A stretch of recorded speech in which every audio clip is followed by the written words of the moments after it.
Selamat pagi saudara, saatnya kami memperbarui informasi Anda di Breaking News kali ini. Bersama saya, Ibnu Kholik.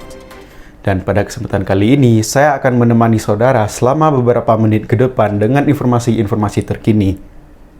Terkait dengan libur pasca lebaran, antusiasme warga untuk berwisata pada masa pandemi COVID-19 di beberapa tempat tampak tidak mengalami penurunan, seperti halnya di Kota Pariaman. Dan langsung saja kita terhubung dengan saudari Elsa yang berada di salah satu objek wisata di Kota Pariaman. Halo, selamat pagi siang pemirsa. Kali ini saya sama Lita Haryanti berada di salah satu objek wisata yang ada di Pariaman, yaitu Talau. Talau ini tepatnya berada di Desa Paluah, Kecamatan Pariaman Utara, Kota Pariaman. Walaupun di tengah pandemi, aktivitas pengunjung di tempat wisata ini lumayan ramai dan tampak ada beberapa pengunjung yang duduk di barisan jalanan. Walaupun di tengah pandemi, pemerintah Kota Pariaman tetap membolehkan aktivitas pengunjung di berbagai objek wisata dengan menerapkan aturan protokol kesehatan yang ketat. Baiklah, kali ini saya akan mewawancarai salah seorang dari pengunjung yang ada di sini.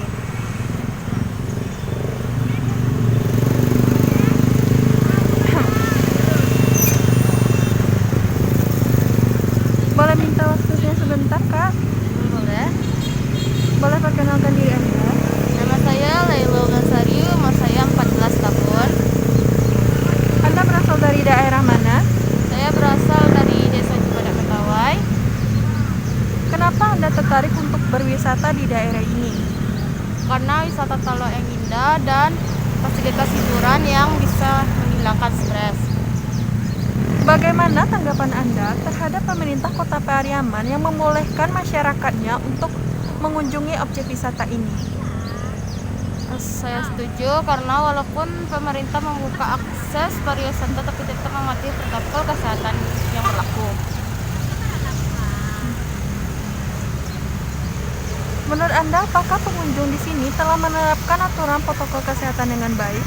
Saya rasa masyarakat sudah mematuhi protokol kesehatan dengan cukup baik. Baiklah, terima kasih atas waktu Anda.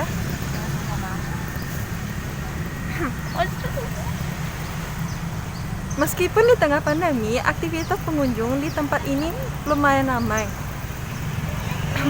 Pemerintah Kota Pariaman tetap membolehkan para pengunjung untuk beraktivitas di objek wisata ini dengan menerapkan aturan protokol kesehatan yang ketat dan tetap memakai masker. Para pengunjung diharuskan memakai masker untuk beraktivitas di objek wisata ini. Baiklah, sekian laporan dari saya, Lita Haryanti. Kembali ke studio.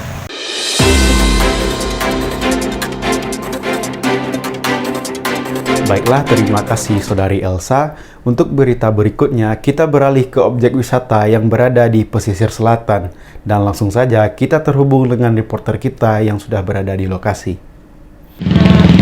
Baiklah, kembali lagi dengan saya Madu Wulandari. Di sini saya akan melaporkan keadaan Pantai Danau Cinto. Tepatnya itu bertepatan di Muara Air Jambu, berlokasi di daerah pesisir selatan. Walaupun pada saat masa pandemi saat sekarang ini pengunjung tidak mengurungkan niatnya untuk melakukan aktivitasnya untuk berkunjung ke salah satu pantai pada saat sekarang ini. Di sini kita akan berbincang-bincang dengan salah seorang pengunjung. Baik Pak, dengan nama siapa? Baiklah, perkenalkan nama saya Linda Arina. Saya berasal dari Labuhan. Saya salah satu pengunjung pantai Danau Cinto ini. Menurut kakak, apa sih keunikan dari salah satu pantai ini sampai datangnya jauh-jauh dari Labuhan? Ya, salah satunya keunikan dari pantai ini yaitu tempatnya begitu indah dan strategis dan tempatnya begitu bersih dari sampah-sampah yang berserakan. Kak, terima kasih atas wawancaranya dan selamat menikmati keindahan pantai ini. saya sampaikan dan saya kembalikan ke studio. Terima kasih.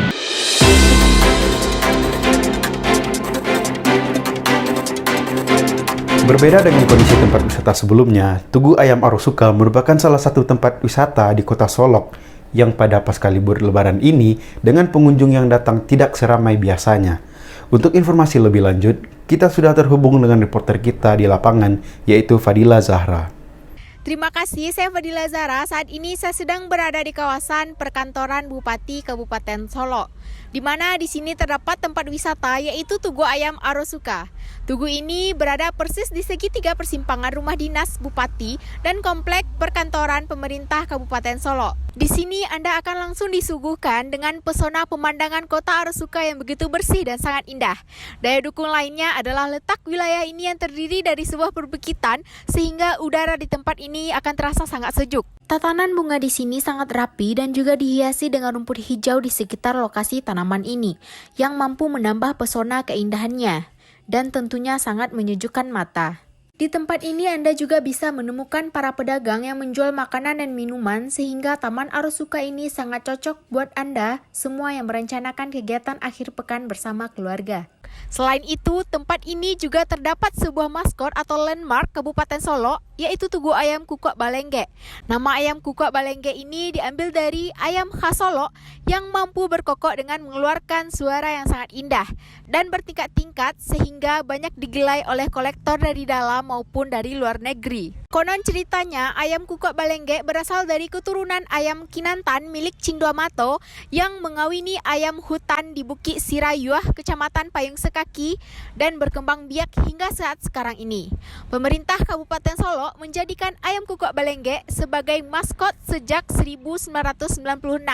Hal ini dapat dilihat pada tulisan di Tugu Ayam tersebut. Sebelum pandemi virus corona, wisata ini ramai dikunjungi oleh para pengunjung.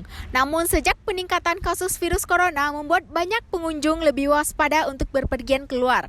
Setelah ditetapkannya masa new normal, pemerintah Kabupaten Solok menerapkan protokol kesehatan agar kita semua tetap terhindar dari kasus virus corona ini. Perubahan pada masa new normal ini membuat pengunjung yang datang tidaklah seramai biasanya. Hal ini juga berpengaruh terhadap laju perekonomian para pedagang di wisata ini. Baik, sebelumnya saya ingin berbincang-bincang dengan salah seorang pengunjung di wisata ini dengan Ibu Rahayu. Sebelumnya, Ibu berasal dari mana, Ibu? Saya berasal dari kota Solok. Baik. Menurut pendapat Ibu, apa yang menarik pengunjung dari wisata ini?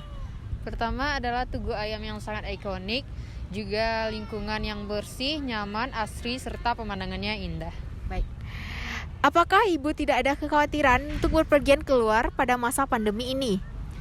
Untuk kekhawatiran tentu saja, akan tetapi dengan mematuhi protokol kesehatan seperti mencuci tangan, memakai masker, insya Allah kita akan terhindar dari virus corona. Baik, bagaimana kenyamanan objek wisata dari aspek keamanan dan kebersihan di wisata ini? Untuk keamanan sendiri, tidak ada tukang parkir, akan tetapi kendaraan kita bisa terlihat dengan jelas. Lalu untuk kenyamanan, kebersihan di sini sangat nyaman karena udaranya yang sejuk. Baik. Terima kasih Ibu atas kesempatan dan waktunya. Baiklah, saya Fadila Zahra dari Tugu Ayam Arosuka melaporkan kembali ke studio. Terima kasih.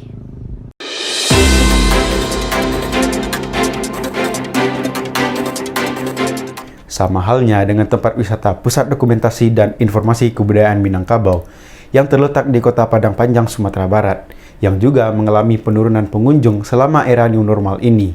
Dan langsung saja, kita terhubung dengan reporter kita yang berada di lokasi, yaitu Saudari Ami. Dan ini merupakan berita terakhir sekaligus menutup perjumpaan kita pada Breaking News kali ini. Saya Ibnu Kholik, pamit undur diri, sampai jumpa dan terima kasih. Saya Febriani Oleh Rahmi, saat ini melaporkan langsung dari salah satu tempat wisata budaya Kota Padang Panjang, Sumatera Barat, yaitu Pusat Dokumentasi dan Informasi Kebudayaan Minangkabau atau yang dikenal dengan nama PDIKM. Penerapan kenormalan baru di Kota Padang Panjang membuat lokasi pariwisata kembali berjalan seperti sebelumnya. Salah satunya PDIKM yang terletak di Kelurahan Silaing Bawah, Kecamatan Padang Panjang Barat, Kota Padang Panjang. Pusat Literasi Minangkabau ini telah mulai beroperasi sejak minggu lalu. Saya tadi sempat berbincang dengan salah seorang petugas, yaitu Ibu Renita. Beliau mengatakan bahwa PDIKM telah dibuka seminggu belakangan dengan jam masuk pukul 09.00 WIB sampai pukul 16.00 WIB. Lewat dari jam 16.00 pihaknya tidak lagi menerima kunjungan dari siapapun. Beroperasinya PDIKM di masa pandemi COVID-19 berstandarkan protokol kesehatan. Antara lain pihaknya telah menyediakan tempat cuci tangan, melakukan pengukuran suhu, dan wajibkan pengunjung untuk menggunakan masker. Saat ini seperti yang sama-sama kita lihat, tidak adanya aktivitas atau acara kebudayaan yang berlangsung di PDIKM dan juga kondisi PDIKM yang saat ini masih sepi pengunjung. Kondisi ini sedikit berbeda pada saat sebelum terjadinya pandemi COVID-19. Objek wisata yang menyimpan dokumentasi dan informasi Minangkabau ini terjadi penurunan pengunjung yang signifikan.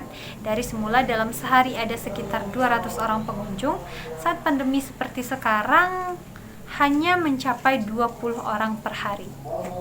Sekian laporan saya dari Pusat Dokumentasi dan Informasi Kebudayaan Minangkabau.